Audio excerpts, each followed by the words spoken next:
Hello, Elvia, signing in. Cùng theo chỉ bấy vết của lệ. Thu mát lem hẳn này lúc kìa. Cho nên là hiền tụm này em lo vin video te kan hẳn đà về truy na.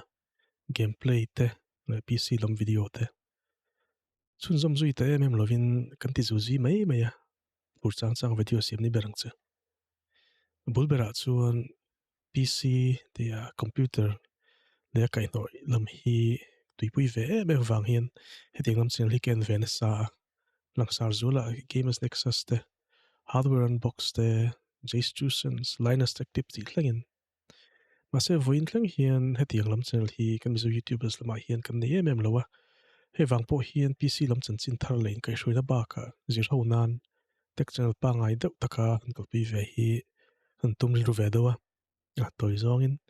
Tech lam chanchin thar in kai hruina PC build ang zong te le PC lam thil reng ba ka tu chiang lo om theiang chi tia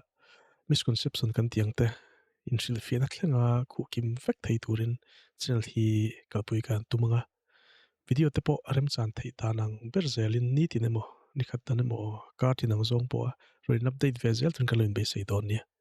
clear to the support nen mason ho kan tum don nia ole tuna PC chanchin thar lamai lo lutang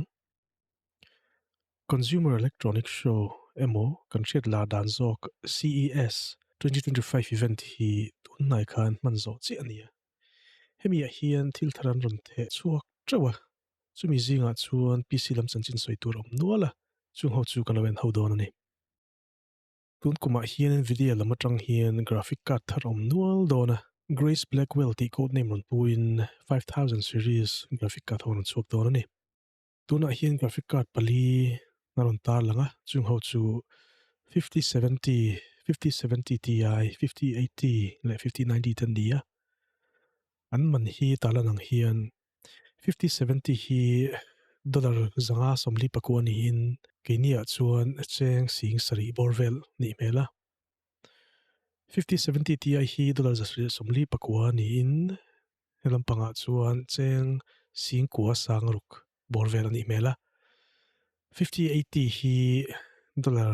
zakwa somkwa pakuani in kenia chuan cheng noi khat sing ni sanglet borvel ani le mela 5090 ve thung hi dollar sang kha zakwa somkwa pakuani in helampanga chuan cheng noi ni singa sang sari borvel ani arinum le ni tuna man kan soi ho kha aman chi ni lovin customs tax tane na an helampang tax kan soi tu tane na han chuta aman long ei rot vedan ani he adol rain jek chin ho chu atik vekang 5090 le 5070 hianin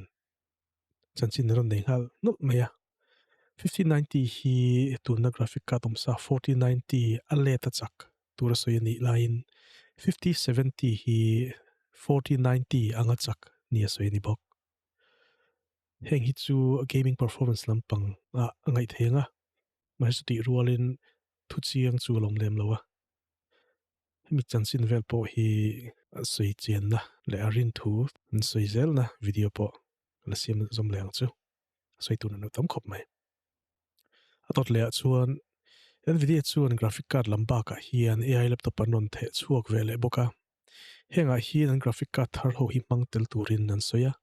ma se en processor nge man tur ti lam hi chu chiang omri lo an manin CPU an CM ve nge Intel lamo AMD processor laman man tur hi chu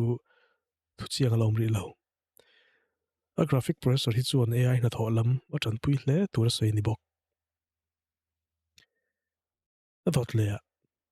tunaya electric car amo electric vehicle EV te chu kan thafur tong chu Nvidia hian heng EV man tur chip a hluaka niang chu mani le mani khaltir thaina hi anon siam thar velea Tesla te le EV company dang poin mania in khal thei EV hotan an manglom don ani ome to bera chuan mi Nvidia ho bika Nvidia chuan supercomputer siam anon tar lang le hemia hianin super chip GB10 super chip le an graphic card thar Blackwell hi mangkop tin an sueni AMD lam ve thung kan thlir leila CS a hian AMD chuan thil thar a ron chho ve nual buka masabera chuan processor chuah to sa Ryzen 9000 series zom zel na 9950X 3D le 9900X 3D aron pholang ve le a 9800X 3D in gaming cover la kim ron khum line hang processor thar hian na tho na lama an el pui te ron khum vem ti lam chu review chu huna kan nga nga email gaming lama chuan 9800X 3D ang thawin a chake ti ani lain core tam china hi chuanin core parking an duan fel viau te ni lo chuan base a in an clock lo tlat trina hemi boina hi chu Ryzen 7 950X 3D lama kan lo motoa hemi core parking lampo hi kim chang zok in video danga kan soi fiale don ni dot le chuan desktop processor baka hian AMD chuan laptop processor aron tlang zar vele a chung hoa chuan Ryzen AI processor ho an ni vele heng processor ho hian Nvidia laptop tharang tho bukin AI ta na core man tur big nein AI workflow chak takin atran pui thei ti ani vele AMD le Nvidia lampang an AI ain an lo na pakhat chu AMD lampanga hi chuan an processor lampanga hemi AI atran pui tu hardware hi bet thunga chuti line Nvidia lampanga chuan graphic card ta om thunga ni adot le chuan AMD lam hian console lam processor le graphics an chan vek ang buk hian handheld console lama processor le graphics lama mantur Z2 hian on pholang velia tuna handheld sa Lenovo Legion te Rock Ally tiang te Steam Deck lang po niyang nang ho hian Z1 chipin mang mek loma tuna Z2 hi chu handheld whole generation thar lama mantur an ni rinom hemi Z2 chip hi chithum omin Z2 Extreme Z2 le Z2 Go te hin noma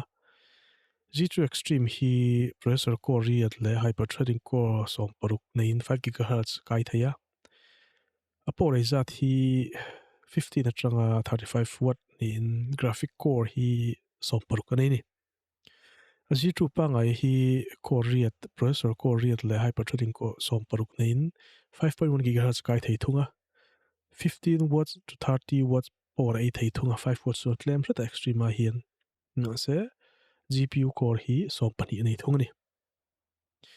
Z2 Go ve thung hi hang ho pathum jing niam ber ni hi processor core li le hyperthreading pariat ania a clock point niam do hei chu 4.3 GHz nin power 15 to 30 watts tho mang ve a GPU core hi hei poi som pani nei ni AMD lam hian CS a hian graphic card lamaron pholang lem lowa ma se tunaya AMD lam tangin Nvidia ming wa dan sulzui deuh mai hian in 9070 le 9060 te on pholang vela thungni chanchin no video dang sui zom tur po om nual mai hemi 9070 performance angat phei chuan Nvidia ron phak ve donem don lowem ti thapo an sui zel chu AMD a hian in 8000 series graphic card po an chuak tur om thowa ma se heng ho chu laptop man tur big ni in desktop big chu hemi 9000 series ho big a hian in an thlur bing don ni ome heng ba ka hian CES lam chanchin extra rol le zawila